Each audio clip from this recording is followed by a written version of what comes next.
महाराज जी, मैं एक विद्यार्थी हूँ। विज्ञान एवं अध्यात्म का समन्वय कैसे बनाऊं महाराज जी? अक्सर मन में विरोध आ जाता है। किस विषय पे आता है? आप बोलिए ना, विषय बोलिए ना। विज्ञान जो है प्रमाण मांगता है और अध्यात्म में विज्ञान की इतनी ताकत नहीं कि वो आपको प्रमाणित कर सके। आप प्रमाणित कर सकते हैं अपने आप को? तुम्हारा विज्ञान प्रमाणित कर सकता है? तुम्हारा विज्ञान केवल स्थूल शरीर को प्रमाणित कर सकता है। इस ढांचे का अल्ट्रासाउंड हो सकता है, ढांचे का एक्सरा हो सकता है, लेकिन आज तक विज्ञान मन को प्रमाणित कर पाया कोई है ऐसा यंत्र भारत में या अमेरिका में जो तुम्हारे मन का एक्सरा कर दे, तुम्हारे मन बुद्धि को देख ले? जब मन बुद्धि को नहीं देख सकता है सूक्ष्म शरीर, तो तुमको प्रमाणित कर सकता है तुम परमात्मा के अंश हो? आज तक है विज्ञान में ताकत?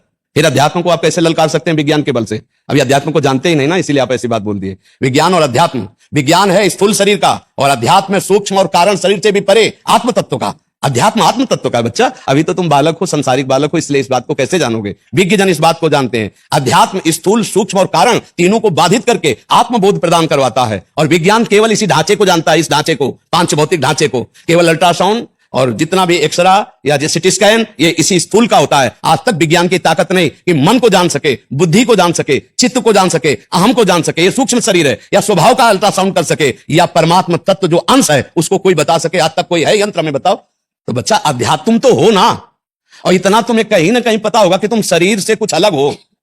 अगर थोड़ा भी शास्त्र सुने होगे, सत्संग सुने होगे, तुम ये ढांचा तो हो नहीं बच्चा। तुम्हें इतना पता है तो फिर विज्ञान और अध्यात्म का जोड़ ही नहीं बनता, क्योंकि ये पांच भौतिक शरीर के ढांचे की चर्चा हो सकती है विज्ञान में, लेकिन आत्मस्वरूप की नहीं हो सकती। और ये ढांचा है नासवान, जिसको फूंक दिया जाता है, और आत्मा है नैनम छिंदन्ति शस्त्राणि नैनम दहते पावकः न चैनम क्लेदन्ति आपो न शोष्यति मारुतः। कैसे अध्यात्म को जान सकते हो? और कोई भी विज्ञान पूर्णता तभी होती है जब अध्यात्म से जुड़ती है। बिना शास्त्रों के आज तक कोई अस्त्र नहीं बना। आग्नेय अस्त्र, वरुणास्त्र, जितने भी बने वो हमारे शास्त्रों में सब लिखे हुए हैं। कोई भी विज्ञान ऐसा नहीं जो हमारे शास्त्रों से हट करके हो। और जितनी चर्चा विज्ञान की है वो केवल स्थूल जगत की है, सूक्ष्म में प्रवेश नहीं, फिर कारण में प्रवेश नहीं, फिर सूक्ष्म और कारण से भी परे जो तत्व है वो आत्म तत्व है, और जो सबकी आत्मा है वो परमात्मा। उसका परिचय प्राप्त किया जाता है भजन से, साधना से, ध्यान से, योग से, यंत्रों से नहीं प्राप्त किया जा सकता। समझ पा रहे बच्चा? तो बच्चा जोड़े नहीं बनता, तो कुश्ती तो तब हो जब जोड़ हो। अध्यात्म और विज्ञान का कोई जोड़ बनता है बच्चा? आप बताओ हमें।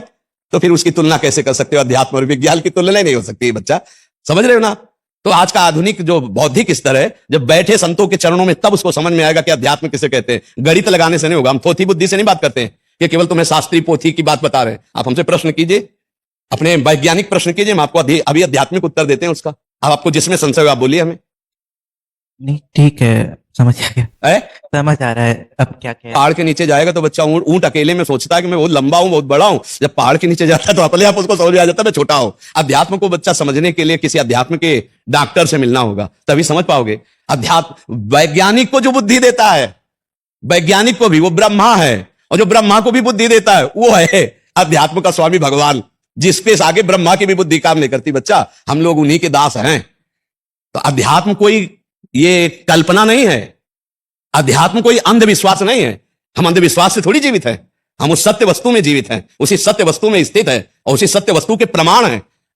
ये थोड़ी के प्रमाण देने के लिए हमको किसी और, जब पेट भर जाता है तो प्रमाण अपने आप होता है। तो ऐसे अध्यात्म अपनी छाती प्रमाण है। बचपन से अभी तक उसी अध्यात्म के खेल में रहे हम। जैसे तुम लोगों जो पढ़े लिखे बच्चे होते ना, उनसे कहते हैं हमने तो पीएचडी नहीं पढ़ी, क्योंकि 13 वर्ष की अवस्था से बाबा जी रहे, पर हम मन की पीएचडी पढ़े हैं। हाँ, मल की पीएचडी पढ़े, बचपन से इसी की पीएचडी पढ़ा है, तो उसी का सारा ज्ञान है।